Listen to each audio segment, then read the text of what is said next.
तर आज आपण नेक्स्ट चॅप्टर आयोनिक इक्विलिब्रिया पाहणार आहोत. तर यामध्ये आयोनिक इक्विलिब्रियामध्ये जेव्हा आपण केमिकल रिॲक्शन पाहत असतो त्यामध्ये केमिकलचं काय होत असेल, आयोनायझेशन होत असेल. मग आयोनायझेशन हे केव्हा होतं, जेव्हा स्ट्रॉंग इलेक्ट्रोलाइट असतो तेव्हा त्याचं काय होत असतं, आयोनायझेशन होत असतं. आयोनायझेशन म्हणजे त्याचं कन्व्हर्शन कशामध्ये होणे, आयॉनमध्ये होणे, म्हणजे पॉझिटिव्ह आणि निगेटिव्ह होणे.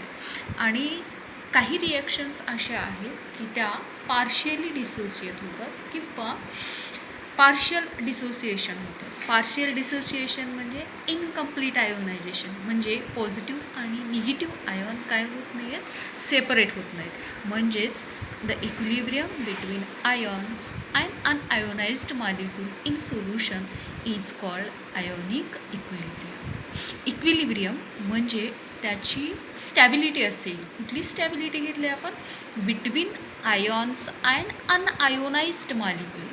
आयोनाइज्ड म्हणजे आयॉन्स आणि अनआयोनाइज्ड जे डिसोसिएट न झालेला मॉलिक्यूल, या दोघांमधली जी इक्विलिब्रियम आहे त्याला काय म्हणायचे, ionic equilibrium. The principles we determine equilibrium constant and concentration of ions and unionized species. मग यामध्ये फॉर एक्झाम्पल घेतलेलं आहे H plus OH minus ions. H plus आणि OH मायनस आयॉन्स हा कोणामधून आलेला असेल, H प्लस हा जो आहे तो ॲसिडमधून आलेला असेल आणि OH मायनस आयॉन हा बेसमधून आलेला असेल.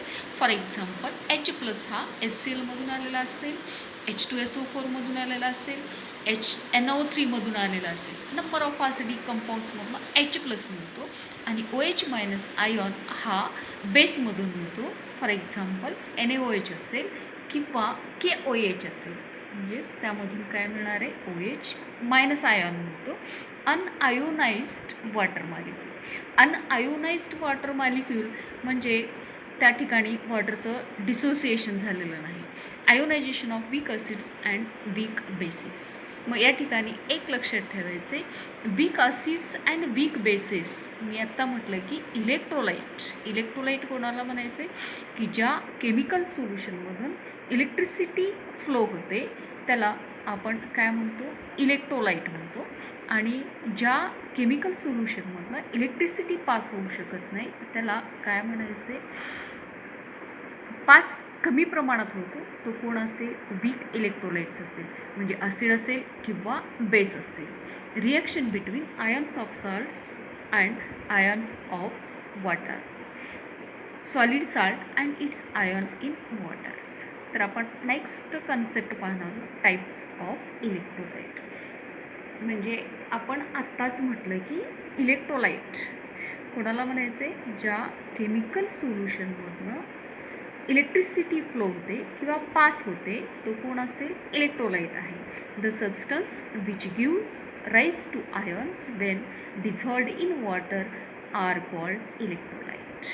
म्हणजे कशामध्ये तयार होणार आहे, वेन द सबस्टन्स म्हणजे कोण असेल या ठिकाणी, केमिकल असेल, which gives rise to ions, त्याचं कन्व्हर्शन कशामध्ये होणार आहे, आयॉन्समध्ये होणार आहे. When dissolved in water are called electrolyte. कशामध्ये डिझॉल्व केलेलं आहे, त्याला वॉटरमध्ये केलेलं आहे आणि त्यालाच काय म्हटलेलं आहे, electrolyte. The non electrolyte are those which do not ionize and exist as a molecule in aqueous solution.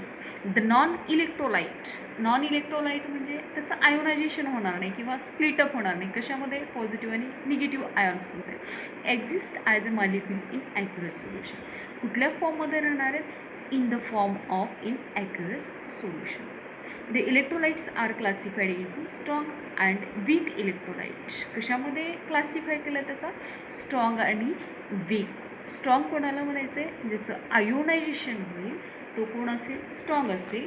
आणि वीक म्हणजे कोण असेल, ज्याचं आयोनायझेशन किंवा डिसोसिएशन पार्शियल असेल किंवा कमी प्रमाणात असेल त्याला काय म्हणायचे, वीक म्हणायचं.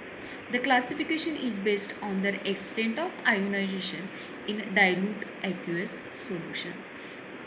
म्हणजेच ह्याचं क्लासिफिकेशन कशाच्या आधारे केलेलं आहे? On the basis of their extent of ionization. Extent म्हणजे काय असेल? एक्सटेंट म्हणजे प्रमाण. कशाचं प्रमाण घेतलं आहे? Extent of ionization in dilute aqueous solution. कशामध्ये असेल? ॲक्युअस सोल्युशनमध्ये असेल. त्याचा फर्स्ट टाईप आहे strong electrolyte. The electrolyte ionizing completely और almostly completely are called strong electrolyte. म्हणजे ज्या इलेक्ट्रोलाइटचं आयोनायझेशन कंप्लीट आहे तो कोण असेल? स्ट्रॉंग इलेक्ट्रोलाइट असेल. For example strong acid, strong bases and salts. For example strong acid, for example HCl असेल. याचं डिसोसिएशन झाल्यानंतर H प्लस Cl मायनस असेल. हा कोण आहे? स्ट्रॉंग ॲसिड आहे.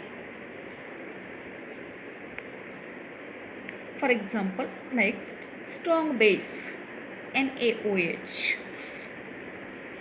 It convert Na plus OH minus. कोणाचं एक्झाम्पल आहे? Strong base. झालं.